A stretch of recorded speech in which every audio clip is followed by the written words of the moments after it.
വീട് എന്ന സ്വപ്നം മനസ്സിൽ കാണുന്ന ആ സമയം മുതൽ ഒരാഗ്രഹം ഉണ്ടായിരുന്നു. വീട് നല്ല പ്രകാശമുള്ളതായിരിക്കണം, നല്ല വായു സഞ്ചാരമുള്ളതായിരിക്കണം. അതുപോലെ തന്നെ നമുക്ക് വീട്ടിലേക്ക് കടന്നു വരുമ്പോൾ മനസ്സിനൊരു സന്തോഷമുണ്ടായിരിക്കും. വീട് പണി കഴിഞ്ഞപ്പോൾ മനസ്സിൽ എങ്ങനെയായിരുന്നോ വീടിൻ്റെ സ്വപ്നം അതേ രീതിയിൽ തന്നെ പൂർത്തീകരിച്ച് കിട്ടിയ ഒരവസ്ഥ, ആ ഒരു സന്തോഷമാണ് ഇപ്പോൾ ഉള്ളത്. എൻ്റെ വീട്ടിലുള്ള എല്ലാവരും നാടിനോട് കുറച്ച് അടുപ്പമുള്ളവരാണ്. നമ്മുടെ നാടിൻ്റെ പച്ചപ്പ്, മഴ, അങ്ങനത്തെ കേരളത്തിൻ്റെ ക്യാരക്ടറിസ്റ്റിക്സ് ഒക്കെ കുറച്ച് ഇഷ്ടമുള്ള വീട്ടുകാരാണ് നമ്മൾ. വീട് പണിയണമെന്നിങ്ങനെ ആഗ്രഹം വന്നപ്പോൾ കേരളത്തിൻ്റെ ഒരു തനിമയുള്ള, കേരളത്തിൻ്റെ കുറച്ച് ക്യാരക്ടറിസ്റ്റിക്സ് ഉള്ള ഒരു വീട് പണിയണമെന്നാണ്.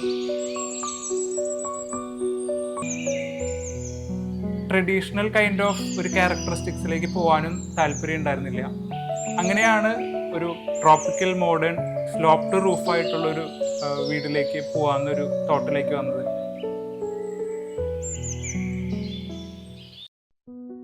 അടിസ്ഥാനപരമായിട്ട് ശരിക്കും പറഞ്ഞാൽ ഒരു കൃഷിക്കാരൻ്റെ മനസ്സുള്ള ആളാണ്. അതുകൊണ്ട് വീടിൻ്റെ ഫ്രണ്ട് നല്ല പച്ചപ്പുണ്ടായിരിക്കണം, നല്ല പുൽത്തകിടി ഉണ്ടായിരിക്കണം, മതിലിനോട് ചേർന്ന് നല്ല ഗാർഡൻ ഉണ്ടായിരിക്കണം എന്നൊക്കെയുള്ള ഒരു ആഗ്രഹം ഉണ്ടായിരുന്നു.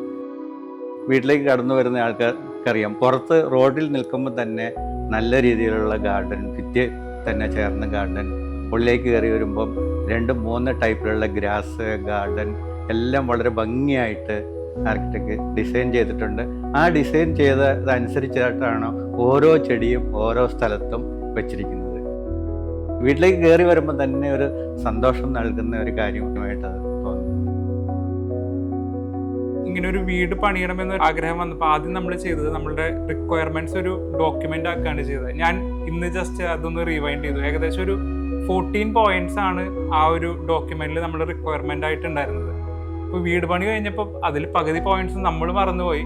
പക്ഷെ ഇപ്പോൾ നോക്കുമ്പോൾ ആ 14 പോയിന്റ് കറക്റ്റ് സാറ്റിസ്ഫൈ ചെയ്യുന്ന രീതിയിലാണ് നമ്മുടെ ആർക്കിടെക്ട്സ് വീട് നമുക്ക് പണി തന്നിരിക്കുന്നത്. ഇപ്പോൾ നമ്മുടെ എലവേഷൻ ആണെങ്കിൽ ഒരു മോഡേൺ ടൈപ്പാണ്, ബട്ട് ട്രോപ്പിക്കലാണ്, ട്രഡീഷണൽ അല്ല. കുറേ അധികം മഴയുടെ എലമെന്റ്സ് വരുന്ന ഏരിയാസ് വീട്ടിലുണ്ട്. അങ്ങനെ കുറേ അധികം ഈ 14 പോയിന്റ്സും നമ്മൾ മറന്നു പോയെങ്കിലും ആർക്കിടെക്ട്സ് അത് ഫുൾഫില്ല് ചെയ്യുന്ന രീതിയിൽ വീട് നമുക്ക് പണിത് തരികയാണുണ്ടായത്. ഞങ്ങൾക്ക് എല്ലാവർക്കും ഓരോ റൂമിൻ്റെ സ്പെസിഫിക്കേഷൻ ഉണ്ടെന്ന് പറഞ്ഞായിരുന്നല്ലോ. അപ്പോൾ എനിക്ക് ഗ്രീൻ കളർ ഭയങ്കര താല്പര്യമാണ്. ഞങ്ങളുടെ കോയിൻകോ എന്നുള്ള കമ്പനി ബ്രാൻഡിൻ്റെ കളറാണത്. അപ്പോൾ എനിക്ക് ഗ്രീൻ തീമിലുള്ള എല്ലാം അങ്ങനെ വേണമെന്നായിരുന്നു. പിന്നെ എനിക്ക് സ്നീക്കേഴ്സിൻ്റെ കുറച്ച് കളക്ഷൻസ് ഉണ്ടായിരുന്നു. അപ്പോൾ വാർഡ്രോബ് സെറ്റ് ചെയ്യുമ്പോൾ അതിനുള്ള സ്പേസ് വേണമെന്ന് പറഞ്ഞിട്ടുണ്ടായിരുന്നു.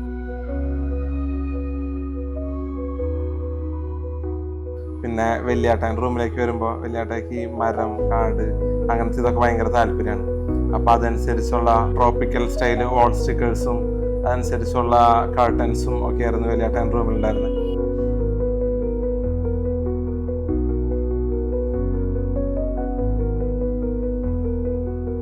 പിന്നെ കുഞ്ഞേട്ടൻ റൂമിലേക്ക് വരുമ്പോൾ കുറച്ച് വുഡൻ ഫിനിഷുള്ള ക്ലാസിക് ടൈപ്പ് റൂമായിരുന്നു. പപ്പായുടെ അമ്മച്ചിൻ്റെ റൂമിലേക്ക് വരുമ്പോൾ ഒരു വാം കളർ പ്ലസന്റ് ഫീൽ ഉള്ള ഒരു റൂമായിരുന്നു. വരണ ഗസ്റ്റ് എല്ലാവരും ചോദിക്കും 4 റൂമും 4 ടൈപ്പാണല്ലോ. അപ്പോൾ 4 റൂമും 4 പേർക്ക് 4 ആൾക്കാർക്ക് ചെയ്തതാണ്. അപ്പോൾ അത് കറക്റ്റായിട്ട് ഡിഫൈൻ ചെയ്യാനും അത് പറയാനും ആർക്കിടെക്ട്സ് നമുക്ക് സ്പേസ് തന്നു. അതനുസരിച്ച് അത് വരികയും ചെയ്തു.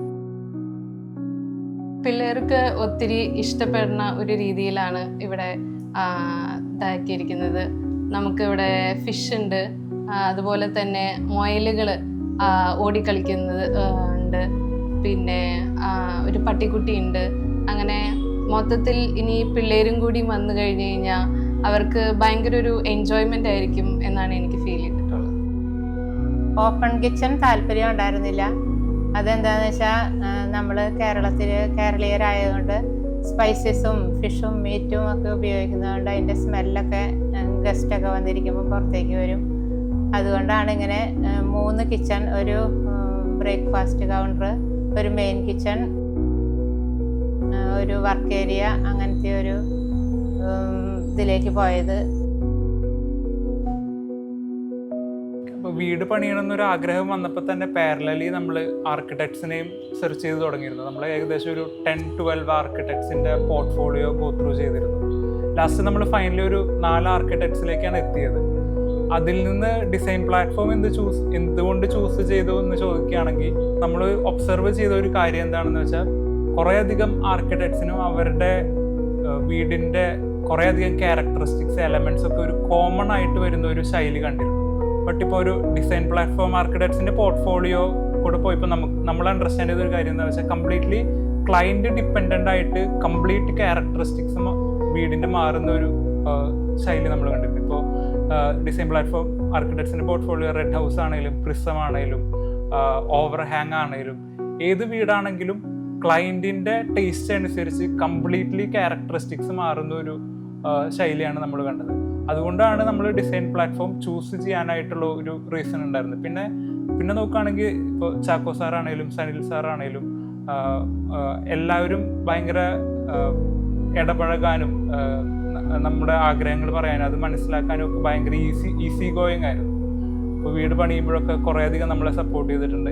നമ്മുടെ വീട്ടിലുള്ള ഒരാൾ നമ്മളുടെ ഒപ്പം വന്ന് വീട്ടിലേക്ക് ആവശ്യമുള്ള സാധനങ്ങൾ ചൂസ് ചെയ്യണ പോലെ ഒരു ഫീലായിരുന്നു ഇവരുടെ ഒപ്പം പോയി സാധനങ്ങളൊക്കെ ചൂസ് ചെയ്യുമ്പോൾ. അങ്ങനെ നോക്കുമ്പോൾ കംപ്ലീറ്റ്ലി എല്ലാവരും ഹാപ്പി ആയിട്ടുള്ള ഒരു എൻഡിങ്ങിലേക്കാണ്, അല്ലെങ്കിൽ ഒരു വീട് പണിത് കഴിഞ്ഞപ്പോൾ എല്ലാവരും, ക്ലയൻ്റ് ആണെങ്കിലും ആർക്കിടെക്ട്സ് ആണെങ്കിലും ഇവിടെ പണിതവരാണെങ്കിലും എല്ലാവരും ഹാപ്പി ആയിട്ട് ഈ ഒരു പണി പൂർത്തീകരിച്ച ഒരു എൻഡിങ്ങിലേക്കാണ് വന്നത്.